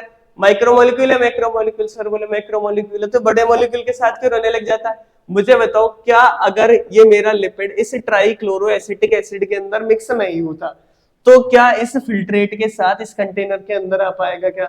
बोले सर नहीं आ पाएगा। वो कहाँ रह जाएगा? इनसॉल्युबल पूल के साथ। मतलब जो मेरा इनसॉल्युबल मटेरियल है, जो मेरा चीज क्लॉथ के ऊपर बच गया। बोले सर इतना फंडा समझ में आ गया। इसलिए क्या कहते हैं हम? लिपिड क्या है? इनसॉल्युबल। किसके अंदर बेटा? एसिड के अंदर। आई नहीं आई बात समझ में? क्लियर है? बोले सर इतनी बात समझ में आ गई। अब भाई साहब हम क्या करते हैं ना, एक टेक्नोलॉजी हमारे पास, उसका नाम क्या है? स्पेक्ट्रोस्कोपी। क्या है बेटा? स्पेक्ट्रोस्कोपी। अब अपन स्पेक्ट्रोस्कोपी से क्या करते हैं ना कि लाइट का यूज करते हैं। किसका यूज करते हैं? आगे जाके पढ़ोगे तुम, कभी एमबीबीएस करोगे कि स्पेक्ट्रोस्कोपी कैसे करते हैं। तो स्पेक्ट्रोस्कोपी के अंदर कुछ नहीं बेटा, हम लाइट का यूज करके किसी भी मॉलिक्यूल के बारे में जानकारी दे सकते हैं। भाई जैसे इतना छोटा सा मॉलिक्यूल है, जैसे मैं कहता हूँ क्या मेरे पास है सल्फ्यूरिक एसिड। क्या है बेटा? Sulphuric acid. तो मैं क्या सल्फ्यूरिक एसिड के एक मॉलिक्यूल को देख के बता सकता हूँ क्या इसका स्ट्रक्चर कैसा होगा? वो किसी ना किसी कोई मशीन के, कोई टेक्नोलॉजी से पॉसिबल हुआ होगा, नहीं हुआ होगा। तो उस टेक्नोलॉजी का नाम क्या है बेटा? स्पेक्ट्रोस्कोपी। क्या नाम है उसका? स्पेक्ट्रोस्कोपी। तो हम क्या करेंगे, जो मेरे मैक्रोमोलिक्यूल बच गए, क्या बच गए बेटा? मैक्रोमोलिक्यूल। उन सभी की स्टडी करेंगे। किसकी हेल्प से? स्पेक्ट्रोस्कोपी। किसकी मदद लेंगे बेटा? स्पेक्ट्रोस्कोपी। तो उसमें सबसे पहले क्या करेंगे? बोले सेपरेशन करेंगे सर। जो भी हमारी चीज अलग हुई है उनको अलग से निकालेंगे, स्लाइड पे डालेंगे, फिर उनको सेपरेट करेंगे। प्रोटीन अलग कर देंगे, न्यूक्लिक एसिड अलग कर देंगे, पॉलीसेकेराइड अलग कर देंगे और फिर इनका अलग अलग एनालिसिस करेंगे। किसके अंदर? स्पेक्ट्रोस्कोपी के अंदर। बोले सर इतना फंडा हमको समझ में आ चुका है। चलो फिर आगे चलते हैं। तो मुझे आप एक सिंपल से क्वेश्चन का आंसर दे दो अभी कि मैक्रो मॉलिक्यूल होते क्या होते हैं बेटा मेरे? Macro molecule. उनका मॉलिक्यूलर वेट कितना होता है? बोले सर 1000 डाल्टन से ज्यादा होगा मैक्रो मॉलिक्यूल का वेट। और माइक्रो मॉलिक्यूल का वेट कितना होगा? बोले सर माइक्रो मॉलिक्यूल का वेट होगा मेरा 800 डाल्टन से कम। बोले सर ये फंडा समझ में आ गया? क्लियर है सभी को? तो स्पेक्ट्रोस्कोपी के अंदर क्या करते हैं? Once we find 2 different pool, मतलब जब हमको 2 पूल मिले, कौन कौन सा? एक तो एसिड सोलेबल और एक एसिड इनसोलेबल। तो हमने क्या करा? उनका स्पेक्ट्रोस्कोपिक की हेल्प से क्या करा बेटा? दोनों की स्टडी करी। ये बात क्लियर है? तो स्पेक्ट्रोस्कोपिक एनालिसिस से क्या देखते हैं हम? आइडेंटिफाई कर सकते हैं किसी भी कंपाउंड का स्ट्रक्चर। जैसे मैं आपको कोई कंपाउंड देता हूं कि भाई साहब चुन्नू बेटा इधर आ, तू ये कंपाउंड ले जा और तू घर जाके बताए कौन सा कंपाउंड है। तो चुन्नू बेटा करे क्या कहेगा कि बोले सर एक कंपाउंड तो दिख ही नहीं रहा मेरे को, तो बहुत ही छोटा है, HCl कैसे दिखेगा मेरे को एक मॉलिक्यूल? बोले सर नहीं दिखेगा। तो मैं बोलता हूँ चुन्नू बेटा से ऐसे करे यार, तू इस कंपाउंड को मैं तेरी जेब में रख देता हूँ, तू जेब में से ले जाके लैब वाले को दे देना। लैब वाला एक टेक्नोलॉजी होती है स्पेक्ट्रोस्कोपी, उसका यूज करके बता देगा कि HCl है या और कोई दूसरा कंपाउंड है। बोले सर ये काम कर सकता हूँ, आप मेरी जेब में रख दो, गिरना नहीं चाहिए। लेकिन आई नहीं आई बात समझ में? तो स्पेक्ट्रोस्कोपी से क्या करेंगे बेटा, हम पता लगा सकते हैं किसी भी मॉलिक्यूल का स्ट्रक्चर। इतना फंडा क्लियर है? बोले सर इतना फंडा क्लियर है। तो हमने मैक्रो मॉलिक्यूल और माइक्रो मॉलिक्यूल की दो कैटेगरी बना दी। भाई मॉलिक्यूल को कितनी कैटेगरी के अंदर डाल दिया हमने? दो कैटेगरी के अंदर। तो ऐसे मॉलिक्यूल जिनका वेट होगा 1000 डाल्टन से ज्यादा उनको डाल लेंगे मैक्रो मॉलिक्यूल में, और जिनका वेट होगा 1000 डाल्टन से कम, लगभग कितना? बोले सर 18 to 800 डाल्टन के आसपास, उनको बोल देंगे हम माइक्रो मॉलिक्यूल। जैसे मैंने आपको एग्जांपल बताया, एक तो प्रोटीन, एक पॉलीसेकेराइड। जैसे पॉलीसेकेराइड क्या था? बोले सर स्टार्च, अभी आपने बताया। फिर न्यूक्लिक एसिड, फिर लिपिड। ये बात आई नहीं आई समझ में? बोले सर ये वाली बात समझ में आ गई। ये सारे कौन से मॉलिक्यूल है बेटा? Macro molecule. लेकिन मुझे बताओ इनमें से बड़े आदमियों के साथ उठना बैठना किसका है? बोले सर बड़े आदमियों के साथ उठना बैठना है किसका? लिपिड का। क्यों? क्योंकि ये होता है बोले सर एसिड इनसॉल्युबल। मतलब बोले सर ये एसिड के साथ नहीं घुलता और ये बड़े लोगों के साथ रह जाता है। इसका भारी है मामला। आई नहीं आई बात समझ में? फिर बात करते हैं माइक्रोमोलिक्यूल की। किसकी बात करेंगे बेटा? माइक्रोमोलिक्यूल। तो माइक्रोमोलिक्यूल क्या होंगे? जैसे amino acid, nucleotide, nitrogen base, sugar और इनऑर्गेनिक आयंस। मतलब बोले सर ऐसी सारी चीजें जो कंटेनर के अंदर छन के चली गई थी, जो कैसी थी? Acid insoluble. वो सारे मॉलिक्यूल कैसे होंगे सर? माइक्रोमोलिक्यूल। और बोले सर उनका वेट 800 डाल्टन से क्या होगा बेटा? कम। इतना फंडा क्लियर है? बोले सर इतना फंडा क्लियर है। मुझे तो अमीनो एसिड मिलके क्या बनाएंगे? बोले सर अमीनो एसिड मिलके बनाते हैं प्रोटीन। क्या बनाएंगे बेटा?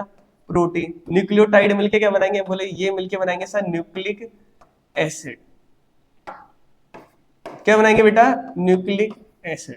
फिर मैं बात करता हूं ऐसे ही शुगर है, तो बहुत सारे जब शुगर के मॉलिक्यूल, जैसे मैंने कह दिया ग्लूकोज के मॉलिक्यूल मिलके क्या बनाएंगे?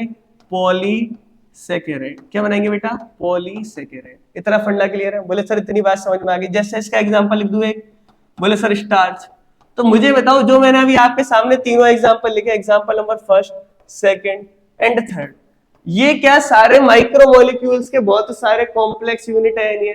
बोले सर बहुत सारे माइक्रोमोलिक्यूल ने मिलके एक बहुत बड़ा कॉम्प्लेक्स यूनिट बना दिया, एक के बाद एक चेन बना ली। तो इसीलिए हम इन तीनों को क्या बोलेंगे बेटा? मैक्रोमोलिक्यूल। क्या बोलेंगे बेटा? मैक्रोमोलिक्यूल। तो देखो मैंने इन तीनों को यहाँ लिख रखा है, नहीं लिख रखा? बोले सर आगे बात समझ में? सर ये तो बड़ा आदमी है, ये इसकी तो आप बात ही मत करो, इसका तो हिसाब किताब अलग है। तो ये सारे मेरे माइक्रोमोलिक्यूल और मैक्रोमोलिक्यूल कंबाइनली मिलके क्या बनाएंगे बेटा? मेरा सेल। क्या बनाएंगे बेटा? सेल। तो बोले सर सेल होती है ना, वो दो मॉलिक्यूल से मिलकर बनी होगी। एक तो उसके अंदर होंगे माइक्रोमोलिक्यूल और एक होंगे मैक्रोमोलिक्यूल। बोले इसका मतलब सर सारे मॉलिक्यूल आ गए? इसका मतलब तो ऑब्वियसली बात है बेटा, सारे मॉलिक्यूल किसके अंदर देखने को मिलेंगे हमको? सेल के अंदर। किसके अंदर मिलेंगे बेटा? सेल के अंदर। चलो आगे चलते हैं। अब देखो, बोले सर हमने पहले एलिमेंट का एनालिसिस करा मॉलिक्यूल्स का, उसके बाद केमिकल एनालिसिस कर लिया मॉलिक्यूल का। अब हम क्या कर रहे हैं बेटा? एश एनालिसिस। क्या कर रहे हैं बेटा? एश एनालिसिस। तो बोले सर ये तो राख कर देंगे, जले को आग धुएं को राख कर देंगे सर, वही वाली बात हो गई। तो क्या करते हैं बेटा? हम पहले फिर से क्या करेंगे? टिश्यू का सैंपल ले लिया। किसका सैंपल ले लिया? टिश्यू का। अब मुझे बताओ किसी भी टिश्यू के अंदर क्या वाटर होगा? नहीं होगा? बोले सर वाटर तो सबसे ज्यादा होता है। होता है नहीं होता? बोले सर 65% तो लगभग सर ऑक्सीजन ही होता है किसी भी टिश्यू के अंदर। बोले सर ये बात समझ में आ गई। अभी अभी तो आपने बताया। तो हम क्या करेंगे बेटा? जो हमारा टिश्यू है इसके अंदर से किसको रिमूव कर देंगे? H2O को। किसको रिमूव कर देंगे बेटा? H2 वाटर को। तो मुझे बताओ क्या मेरा टिश्यू ड्राई हो जाएगा? नहीं होगा? बोले सर टिश्यू ड्राई हो गया। अब मेरे पास टिश्यू का ड्राई वेट आ गया। लिक्विड वेट मतलब जो पानी था ना वो तो उड़ गया। क्या हो गया बेटा? पानी उड़ गया। अब मुझे बताओ ये जो टिश्यू है लिविंग है नॉन लिविंग है? बोले सर टिश्यू तो लिविंग सी बात है, सॉइल थोड़ी लिया हमने जो नॉन लिविंग होगा। क्या होगा बेटा? लिविंग।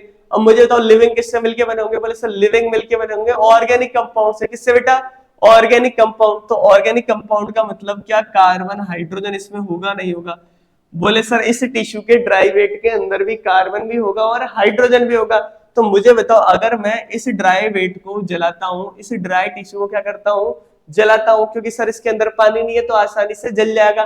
तो मुझे बताओ क्या कार्बन मेरा एटमॉस्फेयर की ऑक्सीजन के साथ जुड़ेगा नहीं जुड़ेगा? बोले सर कंबशन का मतलब यही तो होता है, किसी भी चीज को जलाते हैं उसको क्या बोलते हैं? कंबशन। और कंबशन का मतलब क्या होता है कि कोई भी चीज ऑक्सीजन कैच कर लेगी, ऑक्सीजन के साथ जुड़ जाएगी और उसको जैसे ही टेम्परेचर मिलेगा वो जलने लग जाएगी। तो मेरा कार्बन जुड़ जाएगा ऑक्सीजन के साथ, वाटर जुड़ जाएगा ऑक्सीजन के साथ और क्या बना लेगा? कार्बन डाइऑक्साइड और वाटर। बोले सर ये बात समझ में आ गई। तो बोले सर जितना पानी बच रहा था ना थोड़ी बहुत, वो तो सारा निकल गया। उसके अलावा जो दूसरे बॉन्ड के साथ जुड़े थे, जैसे जो कार्बन हाइड्रोजन था, तो ये हाइड्रोजन बॉन्ड भी टूट के अलग हो गया और इसने ऑक्सीजन के साथ बॉन्ड बना लिया। और क्या बन गया बेटा मेरा? वाटर। क्या बन गया? वाटर। तो बोले सर जो हाइड्रोजन था ना, सारा पानी पानी करके बाहर निकाल दिया। कैसे निकाल दिया बेटा? पानी पानी करके, पानी पानी हो गया सारा। आई नहीं आई बात समझ में? तो मैंने क्या करा, ऑर्गेनिक कंपाउंड भी क्या कर दिए, सारे बाहर निकाल दिए। किससे बेटा? जो मेरा ड्राई टिश्यू था। आई नहीं आई बात समझ में? तो मुझे बताओ एंड में क्या बचेगी? बोले सर एंड में जले को राख बचेगी। क्या बचेगी बेटा जलने के बाद? राख। तो बेटा इस राख के अंदर मुझे बताओ, भाई मैंने जैसे ही कंबशन करा, सारे ऑर्गेनिक कंपाउंड तो जल गए, नहीं जल गए? बोले सर सारे ऑर्गेनिक कंपाउंड तो जल गए। तो कौन से कंपाउंड बचेंगे? बोले सर इनऑर्गेनिक। कौन से बचेंगे बेटा? इनऑर्गेनिक। तो इनऑर्गेनिक आयंस कौन कौन से होंगे देख लो इसके अंदर। Sodium, potassium, calcium, magnesium, water और बहुत सारे कंपाउंड जैसे कि NaCl, कैल्शियम कार्बोनेट, फॉस्फेट और सल्फेट। बोले सर ऐसे बहुत सारे आयंस होते हैं जो क्या होंगे, राख हो जाने के बाद मेरे मिलेंगे। क्यों? क्योंकि सर बोले ये इनऑर्गेनिक सब्सटेंस है। कौन सा सब्सटेंस है बेटा? Inorganic substance. बोले सर ऑर्गेनिक सब्सटेंस होंगे ना, वो तो कार्बन भी ऑक्सीजन के साथ जुड़ के निकल जाएगा, हाइड्रोजन भी पानी के साथ ऑक्सीजन के साथ जुड़ के बाहर निकल जाएगा। बोले सर सारी चीजें पानी पानी, धुआं धुआं हो जाएगा। भाई कार्बन डाइऑक्साइड धुआं धुआं हो गया, वाटर पानी पानी हो गया। ये बात आई नहीं समझ? बोले सर पानी पानी धुआं धुआं हो गया, कुछ नहीं है। इतनी बात क्लियर है? बोले सर इतनी बात हमको समझ में आ गई। तो ये सारे क्या है बेटा मेरा? Inorganic ion. कौन से आयन है बेटा? Inorganic ion. अब मुझे बताओ, आपने देखा होगा ना कि किसान लोग होते हैं ना, वो क्या करते हैं, जैसे खेती स्टार्ट करते हैं ना, जैसे ही सोइंग करेंगे, सीड डालेंगे खेत के अंदर, तो उससे पहले एक काम करते हैं। बोले सर वो क्या करते हैं, राख डालते रहते हैं। हमने देखा है कभी कभी बस से जाते हैं ना हरियाणा साइड, तब देखते हैं कि उसके अंदर क्या डालते रहते हैं, खेतों के अंदर राख। तो राख क्या है बेटा? राख के अंदर होंगे मेरे इनऑर्गेनिक आयंस। कौन सा कंपाउंड होगा? Inorganic compound. अब मुझे बताओ इनऑर्गेनिक कंपाउंड क्या प्लांट को न्यूट्रिशन प्रोवाइड करने में हेल्प करेगा नहीं करेगा? बोले सर ऑब्वियस सी बात है करेगा। इसीलिए हम क्या डालते हैं बेटा खेतों में? राख। इतनी बात आई नहीं आई समझ में? तो जले को राख कहते हैं, भुजे को खाक कहते हैं। क्लियर है? चलो आगे चलते हैं। अब बात करते हैं किसकी? मेटाबोलाइट की। किसकी बात करेंगे बेटा? मेटाबोलाइट। लेकिन सबसे पहले हम एक टर्म के बारे में जानेंगे, उसका नाम क्या है? मेटाबॉलिज्म। क्या नाम बेटा? मेटाबॉलिज्म। अब मेटाबॉलिज्म का सिंपल सा मतलब क्या होगा भैया? मेटाबॉलिज्म का सिंपल सा मतलब है कि मेरी बॉडी के अंदर जितनी भी केमिकल रिएक्शन होगी, क्या बोल रहा हूं, मेरी बॉडी के अंदर जितनी भी केमिकल रिएक्शन होगी, उन सभी केमिकल रिएक्शन को मैं क्या बोलूंगा? उनको बोलूंगा बेटा मैं मेटाबॉलिज्म। क्या बोलूंगा बेटा? मेटाबॉलिज्म। तो बोले सर मेटाबॉलिज्म का सिंपल सा मतलब है कि किसी भी लिविंग ऑर्गेनिज्म के अंदर होने वाली सारी केमिकल रिएक्शन। अरे या सुनो, बोले सर ये बात समझ में आ गई। तो बोले इसका मतलब सर एक लाइन हमको पहले टीचर थे ना प्राइमरी के, और वो जो पढ़ते थे ना 8वीं 9वीं क्लास में, तब बोलते रहते थे। क्या बोलते थे?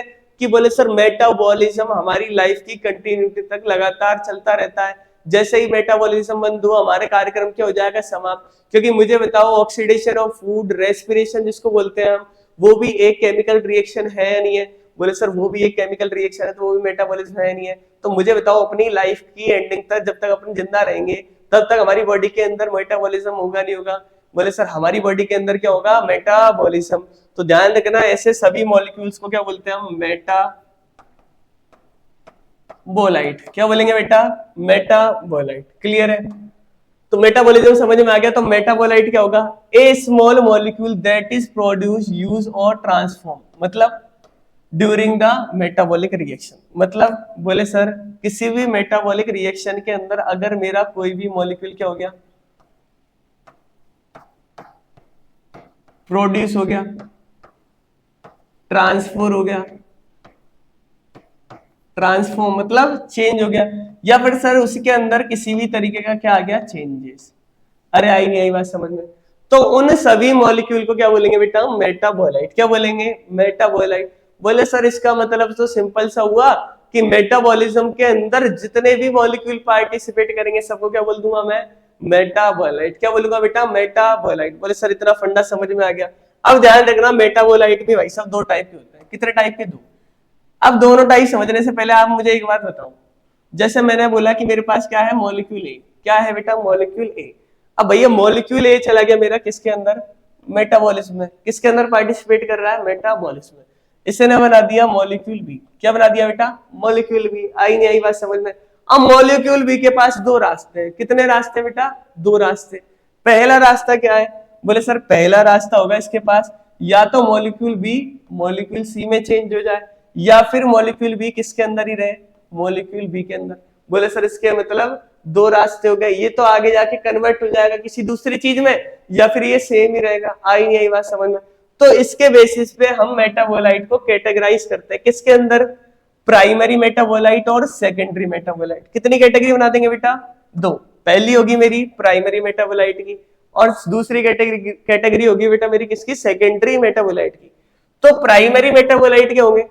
प्राइमरी मेटाबोलाइट ऐसे मेटाबोलाइट होंगे जो ए से बी बनाएंगे और बी से सी बनाएंगे। और बोले सर ऐसे मेटाबोलाइट जो ए से बी तो बना रहे लेकिन बी के बाद सी में कन्वर्ट नहीं हो रहे, वो बी ही रह जा रहे हैं। आई नहीं आई बात समझो? उन सभी मेटाबोलाइट को क्या बोल दूंगा मैं? Secondary metabolite. तो मुझे बताओ क्या सेकेंडरी मेटाबोलाइट मेटाबॉलिज्म के अंदर एग्जिट कर जाते हैं नहीं कर जाते? बोले सर ऑब्वियस सी बात है वो एग्जिट कर जाएंगे। तो इसका मतलब क्या होगा? क्या वो फर्दर किसी भी मेटाबॉलिक रिएक्शन के अंदर पार्टिसिपेट करेंगे? बोले sir they do not participate in any metabolic reaction. इतनी बात क्लियर है? बोले सर इतनी बात समझ में आ गई। इसका मतलब क्या मैं कह सकता हूं क्या? बोले सर जो प्राइमरी मेटाबोलाइट्स होंगे वो पार्टिसिपेट करते रहेंगे लगातार किसके अंदर? मेटाबॉलिज्म के अंदर। और मेटाबॉलिज्म का मतलब क्या है? केमिकल रिएक्शन के अंदर। बोले सर जैसा मेरा ग्लूकोज था, ग्लूकोज को मैंने क्या करा? खाया। आई नहीं आई बात समझ में? और उसका मैंने रेस्पिरेशन कर दिया, मतलब ग्लूकोज का ऑक्सीडेशन बंद कर दिया, तो एनर्जी बन गई, कार्बन डाइऑक्साइड बन गया और वाटर बन गया। वाटर को मैंने फर्दर किसी दूसरी चीज के लिए यूज कर लिया, फिर मेरा कंपाउंड सी बन गया, सी को मैंने डी बना दिया, डी को मैंने ई बना दिया। बोले सर ऐसा साइकिल चलता ही रहेगा। आई नहीं आई बात समझ में?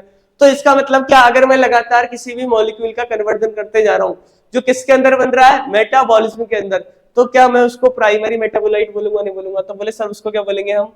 Primary metabolite. और सर ऐसे मेटाबोलाइट जो एग्जिट कर देंगे किससे? मेटाबॉलिज्म से, उनको क्या बोलेंगे बेटा हम? Secondary metabolite. बोले सर ये बात समझ में आ गई।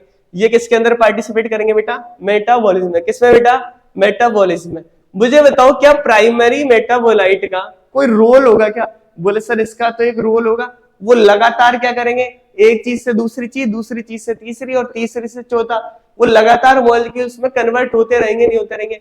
बोले सर वो लगातार चेंज होते रहेंगे दूसरे मॉलिक्यूल्स के अंदर। और हमने एक बात और जानी है कि हमारी बॉडी के अंदर जितनी भी चीजें वो बिल्कुल हमारे लिए क्या है? नेसेसरी।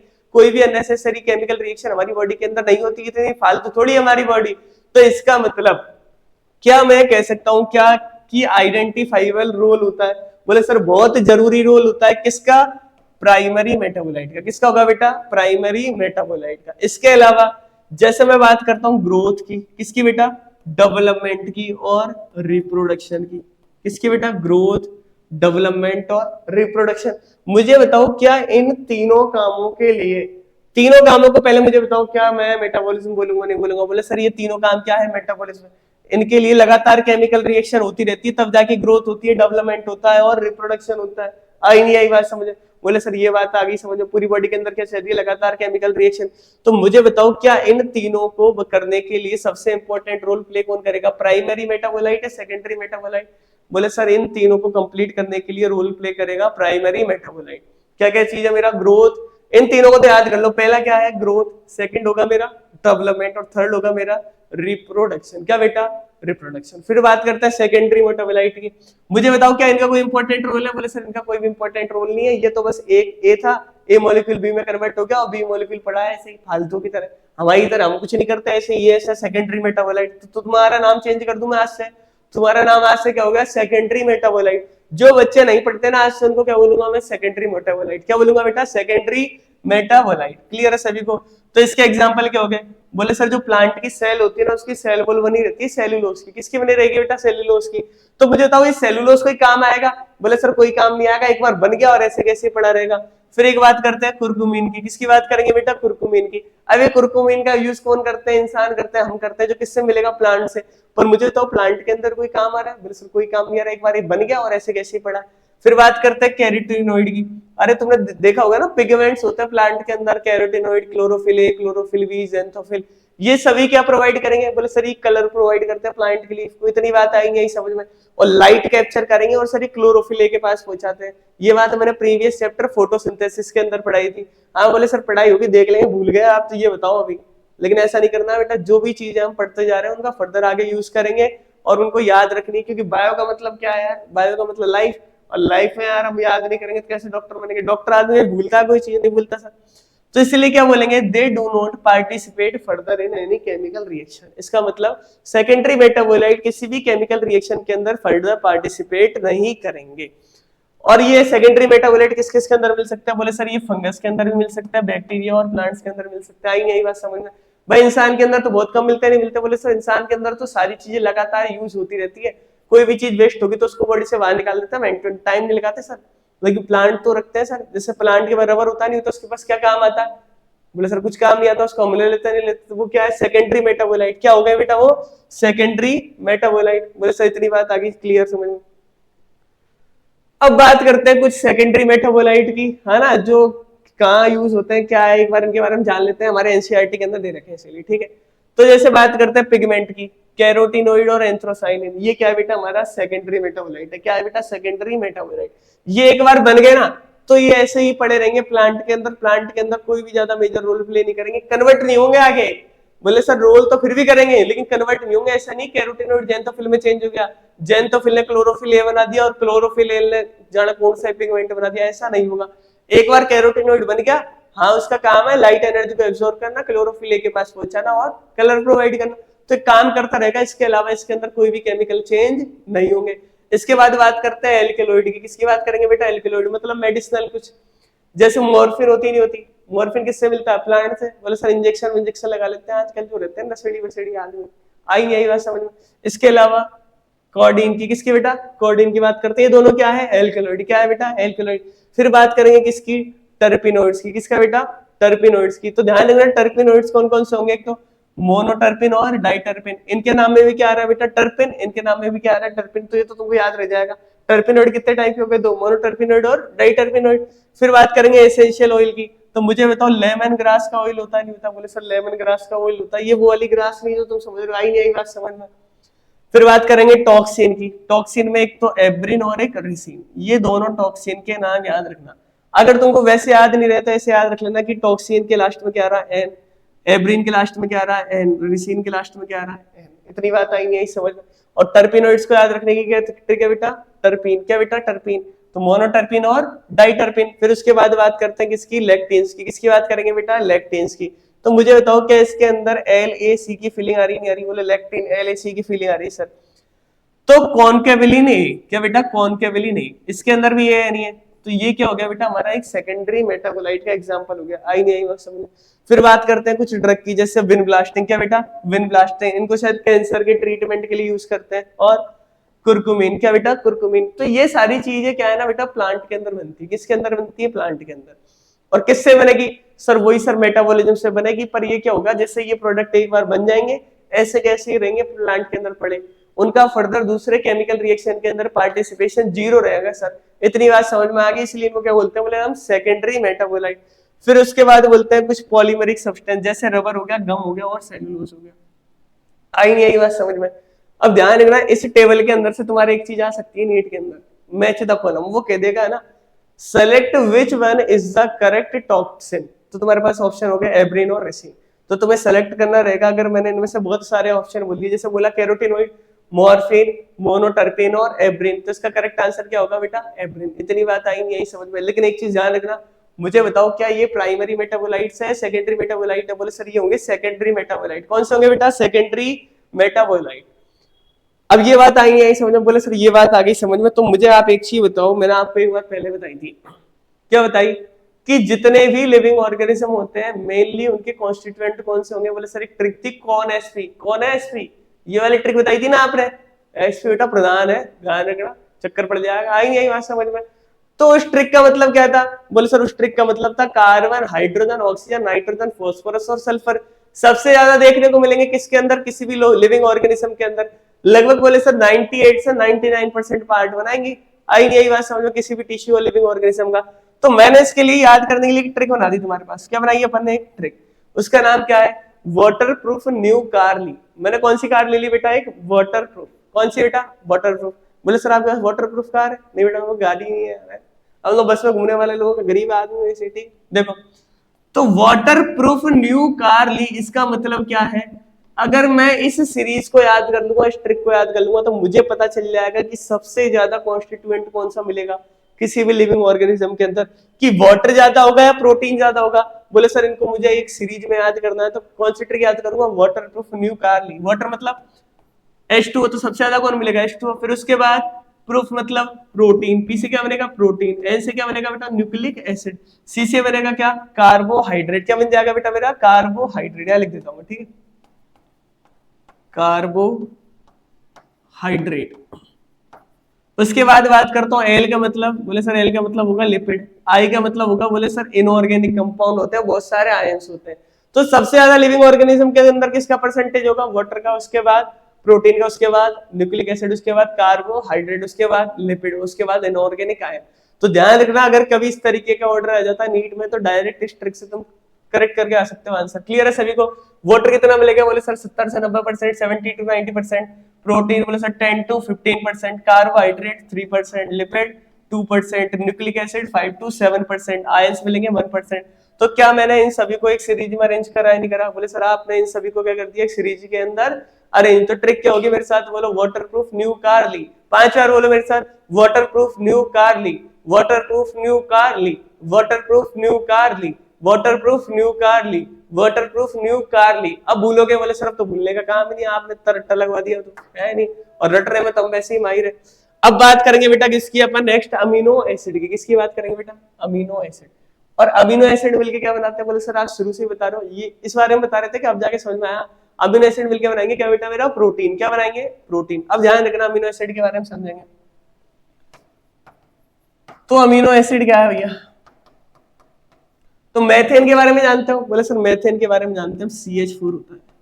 CH4 क्या होता है बेटा मेरा, मेथेन। बोले सर इतनी बात समझ में आ गई। अब भैया देखो आगे, मैं क्या एक कार्बन के साथ 4 हाइड्रोजन जोड़ दूं, बोले सर 4 हाइड्रोजन जोड़ दो, इसकी वैलेंसी भी कंप्लीट हो गई, ऑक्टेट भी कंप्लीट हो गया, तो क्या बन गया बेटा मेरा मेथेन। क्या बन गया, मेथेन। इतनी बात आई नहीं समझ में। लेकिन मैं क्या करता हूँ, सुनना एक बार गौर से, इस हाइड्रोजन को यहाँ से हटा देता हूँ, इस हाइड्रोजन को यहाँ से हटा दिया, इस हाइड्रोजन को यहाँ से हटा दिया, इस हाइड्रोजन को यहाँ से हटा दिया। तो मैं क्या करूंगा बेटा, इन हाइड्रोजन की जगह दूसरे कंपाउंड लगा दूंगा। जैसे इधर लगा दिया मैंने क्या, कार्बोक्सिलिक एसिड। क्या लगा दिया बेटा, कार्बोक्सिलिक एसिड। इधर लगा दिया मैंने NH2। क्या लगा दिया बेटा, NH2 अमोनिया। आई नहीं आई बात समझ में।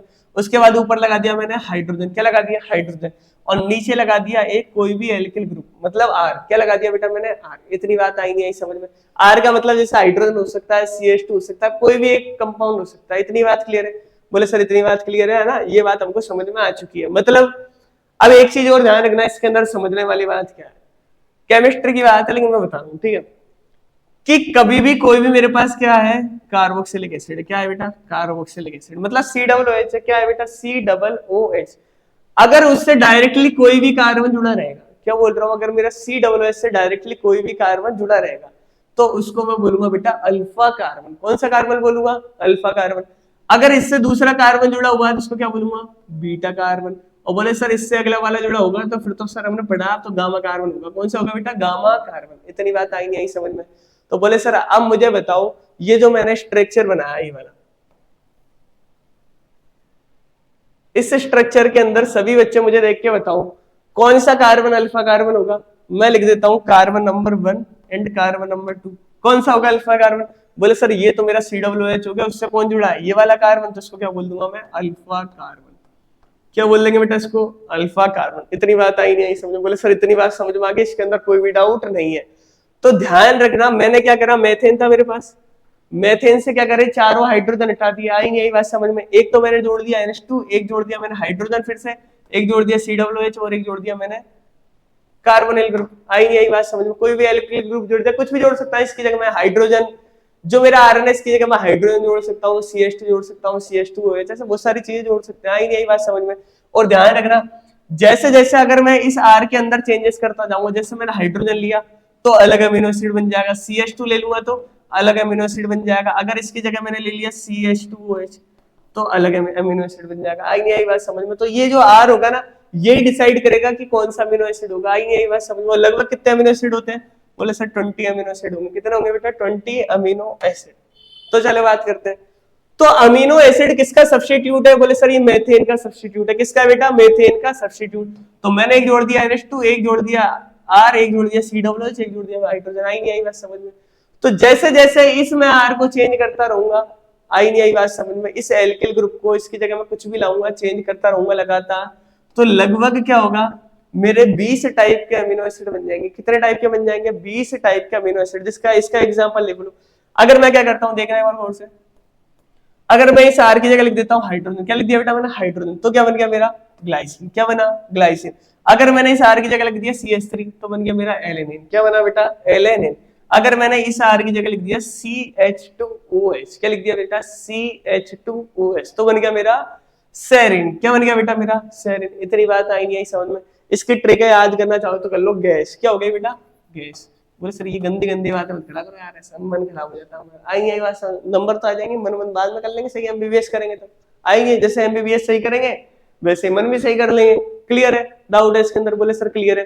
तो मैंने क्या करा, एक अल्फा कार्बन से 4 ग्रुप जोड़ दिए। कौन सा? एक तो NH2, दूसरा जोड़ दिया हाइड्रोजन, तीसरा जोड़ दिया COOH, 4 जोड़ दिया मैंने कोई भी एक R ग्रुप, जिसको मैं लगातार क्या कर सकता हूँ बेटा? चेंज।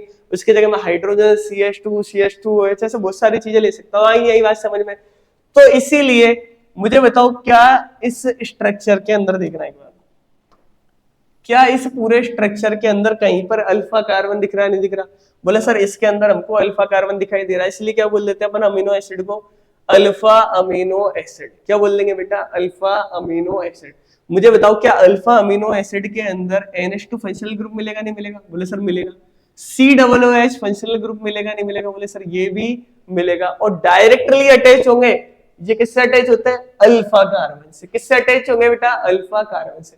तो कभी अगर आपके क्वेश्चन आ जाता है कि अमीनो एसिड के अंदर, किसके अंदर बेटा? अमीनो एसिड के अंदर जो मेरा NH2 है, क्या है बेटा? NH2, ये मेरा अल्फा कार्बन से जुड़ा होगा या फिर कार्बोक्सिलिक एसिड से? बोले सर ये अल्फा कार्बन से जुड़ा होगा। आई नहीं आई बात समझ में? क्लियर है सभी को? क्या बीटा कार्बन से जुड़ा होगा? क्या नहीं? बोले सर अल्फा कार्बन से जुड़ा रहता है। क्लियर है? चलो आगे चलते हैं। वो ट्रिक याद होगी तुमको, गैस। अरे आई नहीं आई बात समझ में? इसका नाम क्या हो गया? ग्लाइसिन। क्या हुआ बेटा? ग्लाइसिन। इसका नाम एलेनिन। लिखते रहा करो ऐसे मेरे साथ। और इसका नाम सेरिन। क्लियर है? अरे एक बार और देख लो, किसी को स्क्रीनशॉट लेना है तो ले सकते हैं। चलो अब अपन क्या करते हैं ना भैया, अमीनो एसिड की फिजिकल प्रॉपर्टी देख लेते हैं। किसकी फिजिकल प्रॉपर्टी देख रहे हैं अभी अपन? अमीनो एसिड की। और मुझे आप एक चीज बताओ, अमीनो एसिड की फिजिकल प्रॉपर्टी डिसाइड कौन करेगा? बोले सर ये जो ग्रुप थे ना अभी आपने बताए थे NH2, COOH, HR, ये चेंजेस होते रहते हैं नहीं होते रहते? बोले सर ये चेंजेस होता रहता है इनमें। तो जैसे जैसे इनमें चेंजेस होता रहेगा अमीनो एसिड की फिजिकल प्रॉपर्टी चेंज होती रहेगी। आई नहीं आई बात समझ में?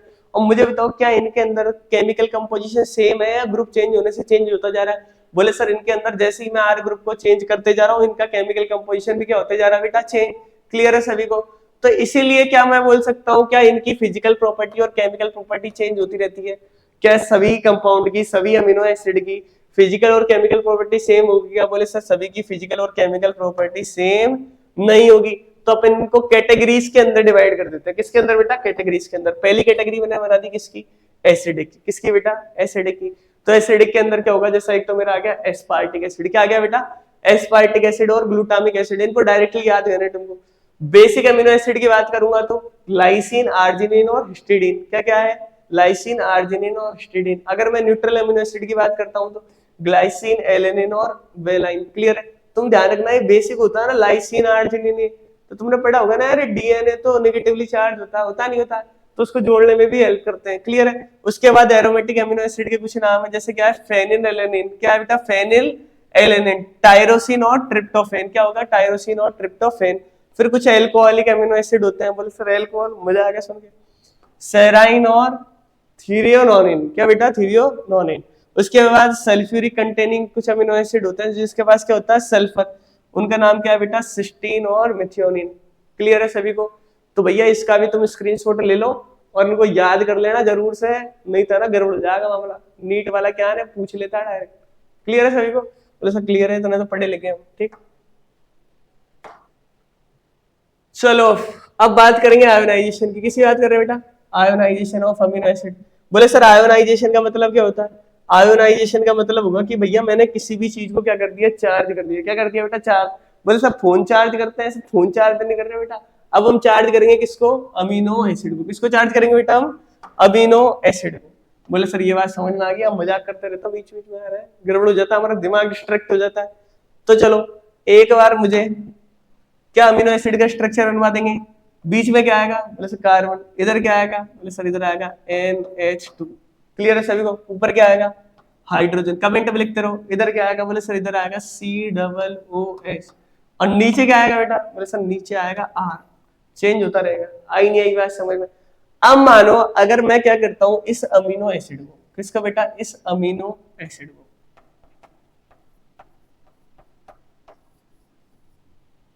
इसको डाल दिया मैंने एसिडिक पीएच में। कहां डाल दिया बेटा, एसिडिक पीएच। मतलब इसको ऐसी जगह ले गया मैं जहां पर क्या बेटा पूरा एसिडिक माहौल है, एसिड की पार्टी चल रही है, पार्टी ऑल नाइट कर रहा है एसिडिक। आई नहीं आई बात समझ में, क्लियर है। तो एसिड क्या कर रहा है बेटा, पार्टी ऑल नाइट। तो पार्टी ऑल नाइट नहीं करनी, ध्यान याद रखो, क्लियर है। तो मुझे बताओ जब किसी जगह पर बहुत सारा एसिड होगा, इसका मतलब क्या होंगे, वहां पर बहुत सारे हाइड्रोजन प्लस आयन होंगे, नहीं होंगे। बोले सर ऑब्वियस सी बात है, बहुत सारे इसके चारों तरफ क्या होंगे, H प्लस आयन।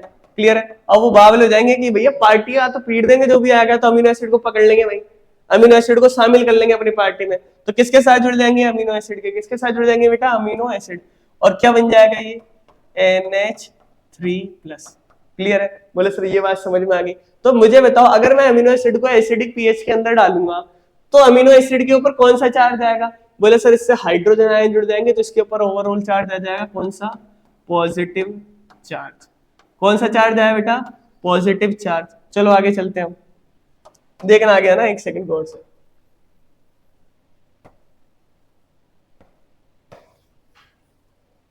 एक सेकंड बाल को, जल्दीबाजी नहीं आ रहा ना, कर रहे हैं आराम से, कोई दिक्कत नहीं है, ठीक है। अब देखो क्या करते हैं। अब भैया इस अमीनो एसिड को अपन क्या करना है, अब बोले सर इसको अभी अपन पार्टी ऑल नाइट से कहां चले गए, न्यूट्रल मीडियम में। कहां लेके बेटा, न्यूट्रल में, जहां पर माहौल क्या शांत है। बोले सर हमारी तरह शांत, हम भी बैठे हैं सर, एक बार सिलेक्शन ना हो फिर देखना सर कैसे होती है पार्टी, हम बताएंगे आपको। आई नहीं आई बात समझ में। तो देखो अभी मैं एमिनो एसिड को कहां लेके गया था बेटा, एसिडिक पीएच में। तो उसके ऊपर कौन सा चार्ज आ गया था, पॉजिटिव चार्ज। कौन सा चार्ज आया बेटा, पॉजिटिव चार्ज। अब मैं इसको लेके जा रहा हूँ कहां, न्यूट्रल पीएच में। कहां लेके जा रहा हूँ बेटा, न्यूट्रल पीएच में। तो मुझे बताओ इस पे एक हाइड्रोजन प्लस अभी आयन आके जुड़ा था, नहीं जुड़ा था। बोले सर इसके पास एक हाइड्रोजन प्लस आयन आके जुड़ गया था, और ये क्या बन गया था, NH3+। क्या बन गया था बेटा, NH3+। बोले सर ये बात समझ में आ गई। अब मुझे बताओ कि इसके पास अगर एक हाइड्रोजन एक्स्ट्रा आ गया तो इसकी एसिडिटी बढ़ी नहीं बढ़ी। बोले सर ये और एसिडिक हो गया। तो मैं क्या करूंगा, अब मैं इसमें से एक हाइड्रोजन निकाल दूंगा। अरे निकाल दूंगा, नहीं निकालूंगा। एसिडिक के अंदर गया तो इसके अंदर जोड़ दिया। अब न्यूट्रल करना तो क्या कर लेंगे, फिर से निकाल लेंगे। पर ये यहाँ से नहीं निकलेगा, ये निकलेगा यहाँ से। अरे आई यही बात समझ। तो यहाँ से H+ बाहर निकल गया तो इसके ऊपर कौन सा चार्ज आ गया, नेगेटिव। आई नहीं यही बात समझ में। तो इधर आ गया मेरा पॉजिटिव चार्ज, इधर आ गया मेरा नेगेटिव चार्ज। अरे ये सुनो, बोले सर ये बात भी समझ में आ गई। तो एक पॉजिटिव एक नेगेटिव क्या हो गया, कैंसिल। और मेरा ये अमीनो एसिड क्या हो गया बेटा, न्यूट्रल। क्या हो गया बेटा, न्यूट्रल। इतनी बात आई है समझ। बोले सर ये बात भी हमको समझ में आ चुकी है, इसीलिए इसको क्या बोलते हैं बेटा, इस केस में अमीनो एसिड को बोलेंगे ज्वीटर आयन। क्या बोलेंगे बेटा, ज्वीटर आयन। क्लियर है। अरे क्या डाउट है, ज्वीटर आयन। ध्यान रखना कि कोई भी एक ऐसा कंपाउंड जिसके ऊपर एक तो पॉजिटिव चार्ज है और एक नेगेटिव चार्ज है, तो किसी भी कंपाउंड के ऊपर अगर पॉजिटिव और नेगेटिव दोनों चार्ज होंगे तो उस कंपाउंड को क्या बोलेंगे बेटा, ज्वीटर आयन। क्या बोलेंगे बेटा, ज्वीटर आयन। बोले सर यहां तक तो बात समझ में आ गई। अब देखो एक बार, तो आयोनाइजेशन ऑफ अमीनो एसिड पढ़ रहे, मैंने इसके अंदर डाला इसको लो पीएच के अंदर, मतलब एसिडिक पीएच के अंदर। तो क्या हुआ, इससे कौन आके जुड़ गया, हाइड्रोजन प्लस। जुड़ा नहीं जुड़ा।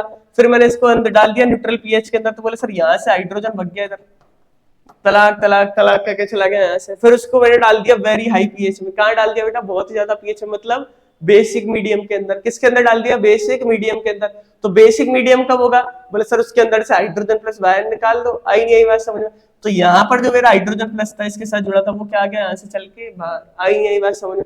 तो मुझे बताओ इस कंपाउंड के पास अभी कौन सा चार्ज आ गया, अरे ये जो मेरा कंपाउंड है इसके ऊपर कौन सा चार्ज आया, बोले सर इसके ऊपर ऑल ओवर चार्ज आ गया नेगेटिव। कौन सा आ गया बेटा, नेगेटिव।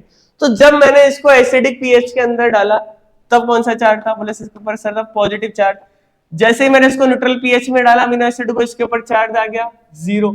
और जैसे ही मैंने इसको बेसिक पीएच के अंदर डाला तो मेरा अमीनो एसिड चार्ज होगा कैसा, नेगेटिव। कैसा बेटा, नेगेटिव। इतना फंडा आया नहीं है समझ। बोले सर इतनी बात समझ में आ गई, इसके अंदर कोई भी तकलीफ नहीं है। पता है ना, यहाँ NH3 प्लस था, यहाँ से एक हाइड्रोजन निकल गया तो क्या बन गया NH2, तो यहाँ से हाइड्रोजन प्लस आया निकल गया, निकल गए। तो बोले सर यहाँ का प्लस चार्ज चला गया और C का माइनस, अभी भी चार्ज क्या रह गया, बकाया रह गया। आई यही बस समझ। तो इसके ऊपर ऑल ओवर कौन सा चार्ज आ गया बेटा, नेगेटिव चार्ज। कौन सा चार्ज आ गया बेटा, नेगेटिव चार्ज। तो ज्यूटर आयन के बारे में देख लेते हैं। Zwitter ion is the molecule that has both positive charge and negative charge. मतलब ऐसा कोई भी मॉलिक्यूल जिसके पास पॉजिटिव चार्ज भी हो और नेगेटिव चार्ज भी हो, उस मॉलिक्यूल को क्या बोलेंगे हम, ज्यूटर आयन। और उसके ऊपर ऑल ओवर चार्ज कैसे हो जाएगा, बोले सर पॉजिटिव नेगेटिव है तो पॉजिटिव नेगेटिव मिलके कट जाएंगे, तो उसके पास ऑल ओवर चार्ज कैसे हो जाएगा बेटा, न्यूट्रल। कैसे चार्ज होगा, न्यूट्रल। चलो इसको और देख लेते हैं। बोले सर अब आइए आपकी बात, आप इतनी देर से चिल्ला रहे हो कि यार ये कुछ तो कुछ है ना, ये प्रोटीन बना देते हैं। आई नहीं आई बात समझ। कौन मिलके बनाएंगे प्रोटीन, अमीनो एसिड। कौन बनाते हैं बेटा, अमीनो एसिड। तो मुझे बताओ ये अमीनो एसिड का स्ट्रक्चर है नहीं, बोले सर ये भी क्या है बेटा, अमीनो एसिड।